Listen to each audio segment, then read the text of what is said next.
क्या आप भी म्यूचुअल फंड में इन्वेस्ट करना चाहते हैं, लेकिन समझ नहीं आ रहा है कैसे इन्वेस्ट करेंगे, कैसे पोर्टफोलियो डिजाइन करेंगे?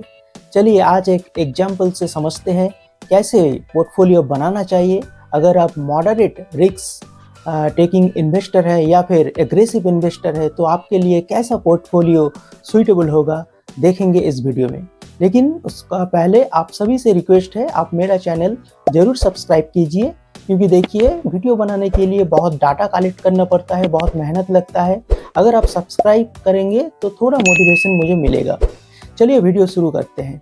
तो आज एक म्यूचुअल फंड पोर्टफोलियो रिव्यू करेंगे और समझेंगे कैसा इन्वेस्टर के लिए किस तरह का म्यूचुअल फंड पोर्टफोलियो डिजाइन करना ज़रूरी है। चलिए स्क्रीन में देखते हैं एक पोर्टफोलियो। टोटल पोर्टफोलियो में 5 फंड्स है, आप देख सकते हैं। HDFC BSE Sensex index fund, जो एक इंडेक्स फंड है सेंसेक्स में, इंडिया का टॉप 30 लार्ज कैप स्टॉक्स में पैसा लगा के चलता है। तो ये फंड लार्ज कैप फंड है, इंडेक्स फंड है, ज़्यादा रिटर्न जनरेट नहीं करता, लेकिन अगर देखेंगे मार्केट करेक्शन का टाइम भी अच्छा रिटर्न प्रोड्यूस करके दिया है, पॉजिटिव में रिटर्न दिया है। जहां स्मॉल कैप और मिड कैप नेगेटिव में रिटर्न जनरेट करके दिया है, ये फंड पॉजिटिव में रिटर्न दिया है। तो ये एक अच्छा इन्वेस्टमेंट ऑप्शन है। अगर आप कम रिस्क लेना चाहते हैं तो ये फंड आपके लिए सूटेबल होगा। या फिर आपका पास टाइम हॉराइजन बहुत कम है, 5 ईयर्स या फिर 7 ईयर्स से भी कम टाइम है आपका पास, तो आप HDFC का सेंसेक्स फंड में ज़रूर इन्वेस्ट कर सकते हैं। नेक्स्ट जो फंड है पारंपरिक फ्लेक्सी कैप फंड। हालांकि ये फ्लेक्सी कैप फंड है लेकिन लार्ज कैप में ज़्यादातर इन्वेस्टमेंट करके चलता है। तो ये फंड भी बहुत अच्छा रिटर्न जनरेट करके दिया है, देखेंगे कैसे रिटर्न जनरेट करके दिया है। और थर्ड जो फंड है कोटक इमर्जिंग इक्विटी फंड है। कोटक का जो मिड कैप फंड है, मिड कैप कैटेगरी से ये फंड लिया है। तो ये फंड उतना ज़्यादा रिस्क नहीं लेता लेकिन रिटर्न अच्छा जनरेट करता है।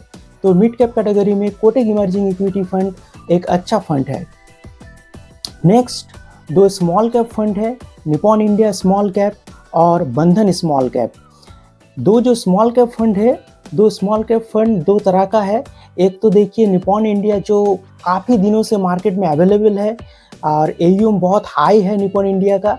लेकिन निपॉन इंडिया जो स्मॉल कैप फंड है बहुत अच्छा return over the times generate करके दिया है। तो ये फंड एक अच्छा ऑप्शन है। अगर आप रिस्क हाई लेना चाहते हैं तो Nippon India small cap fund को पिक कर सकते हैं। उसका साथ है बंधन स्मॉल कैप फंड। बंधन स्मॉल कैप फंड पिछले साल का नंबर 1 फंड रहा था, बहुत अच्छा परफॉर्म करके दिया था। लेकिन पिछले 1-2 महीने से जो गिरावट आया है, मार्केट करेक्शन का टाइम बहुत ज़्यादा गिर चुका है। तो 1 ईयर रिटर्न अगर देखेंगे तो इतना अच्छा नहीं है। तो ये फंड अगर लॉन्ग टाइम पीरियड में देखें तो अच्छा रिटर्न देने का काबिलियत रखता है। तो ये फंड बहुत अच्छा फंड है पोर्टफोलियो के लिए। लेकिन Nippon India small cap fund में एक दिक्कत है, आप लमसम नहीं कर सकते। मार्केट करेक्शन का समय अगर आप लमसम करना चाहेंगे तो ये फंड में लमसम नहीं कर पाएंगे, क्योंकि ये फंड में लमसम अवेलेबल नहीं है। लेकिन बंधन स्मॉल कैप फंड में आप लमसम SIP दोनों कर सकते हैं। तो ये एक पॉजिटिव बात है बंधन स्मॉल कैप फंड का। अगर रिस्क रेशियो देखें तो ये सभी फंड का रिस्क रेशियो अगर देखें तो बहुत अच्छा है। स्टैंडर्ड डिविएशन देखें या फिर शार्प रेशियो या फिर बीटा, सभी ठीक ठाक है। तो कोई दिक्कत वाली बात नहीं है। फंड हालांकि बहुत पुराना फंड है, सभी फंड बंधन को छोड़ के, और सभी फंड ने अच्छा परफॉर्म किया है हर एक मार्केट कंडीशन में। चलिए देखते हैं कैसा रिटर्न जनरेट किया है ओवर द टाइम्स ये सब fund. HDFC BSE Sensex fund 1 year return 4.62% का रिटर्न जनरेट करके दिया है। तो बहुत कम रिटर्न आपको देखने को मिल रहा है। इसका पीछे रीजन है मार्केट करेक्शन। जो मार्केट करेक्शन है, शेयर मार्केट जो गिरा है बुरी तरह से पिछले 2 महीने में, इसका इफेक्ट म्यूचुअल फंड स्कीम में गिरा है और 1 ईयर रिटर्न बहुत ख़राब है। लेकिन आपको 1 ईयर रिटर्न नहीं देखना, आपको लंबे टाइम पीरियड में जो रिटर्न जनरेट करके दिया है वो देखना है। 3 ईयर्स देख सकते हैं 10% रिटर्न, 5 ईयर्स में 14% रिटर्न और 10 ईयर्स में 11% रिटर्न, और सिंस इंसेप्शन 12.9% का रिटर्न जनरेट करके दिया है। आप एक्सपेक्ट करके चल सकते हैं ये फंड लंबे टाइम पीरियड में, बुल रन के टाइम 14 to 15% तक रिटर्न जनरेट करके दे सकता है। इंडेक्स फंड है, रिस्क कम है, तो आप बिल्कुल इन्वेस्ट कर सकते हैं। अगर आपका शॉर्ट टर्म गोल है तो भी इन्वेस्ट कर सकते हैं। अगर आप लॉन्ग टर्म के लिए जाना चाहते हैं फिर भी आप इन्वेस्ट करके रख सकते हैं, क्योंकि मार्केट करेक्शन का टाइम ये फंड पोर्टफोलियो में एक स्टेबिलिटी प्रोवाइड करेगा। पोर्टफोलियो का हेल्थ के लिए ये फंड अच्छा होगा। नेक्स्ट जो फंड है पराग पारिक फ्लेक्सी कैप फंड। तो एक चीज़ आपको नोटिस करना पड़ेगा, HDFC का जो सेंसेक्स प्लान है और पराग पारिक, ये दोनों लार्ज कैप फंड में ज़्यादातर इन्वेस्ट करता है। लेकिन अगर पोर्टफोलियो ओवरलैप चेक करें तो पोर्टफोलियो ओवरलैप ज़्यादा नहीं है, 35% ओवरलैप है। तो आप दो फंड बिल्कुल रख सकते हैं पोर्टफोलियो में। देखिए पोर्टफोलियो ओवरलैप अगर 40%, 50% या फिर 60% होता है तो आप दो फंड एक साथ नहीं रख सकते। लेकिन अगर 35 या फिर 30 या फिर 20% तक पोर्टफोलियो ओवरलैप है तो चलेगा, आप रख सकते हैं दो फंड एक साथ पोर्टफोलियो में। तो ये फंड कैसे रिटर्न जनरेट करके दिया है, चलिए देखते हैं।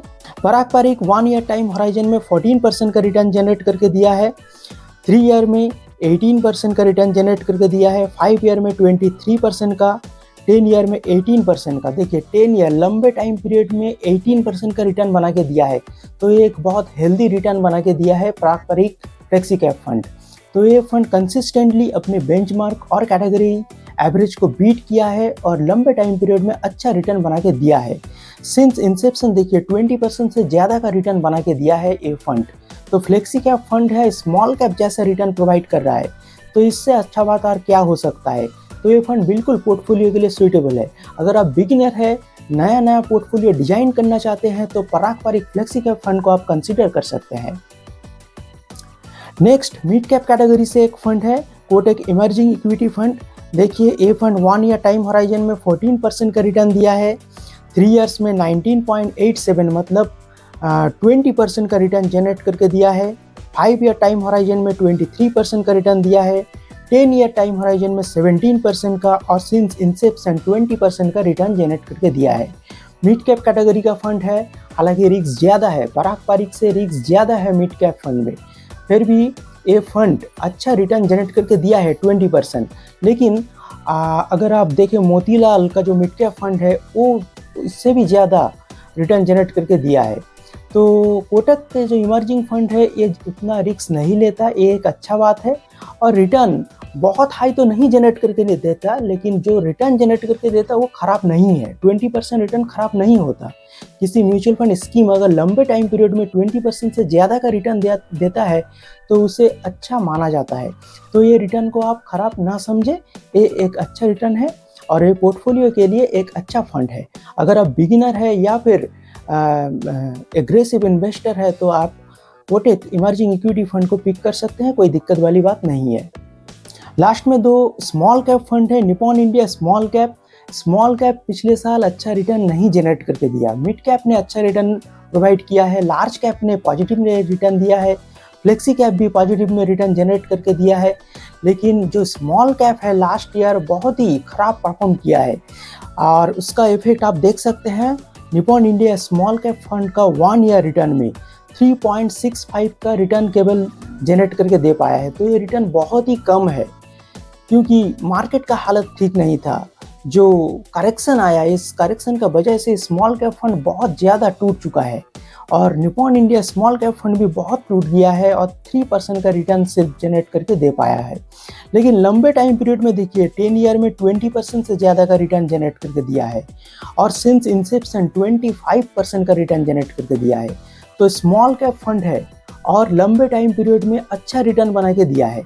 अगर आपका पास टाइम है 10 ईयर्स, 15 ईयर्स, 20 ईयर्स, तो आप Nippon India small cap fund को पिक कर सकते हैं और ज़्यादा एलोकेशन रख सकते हैं।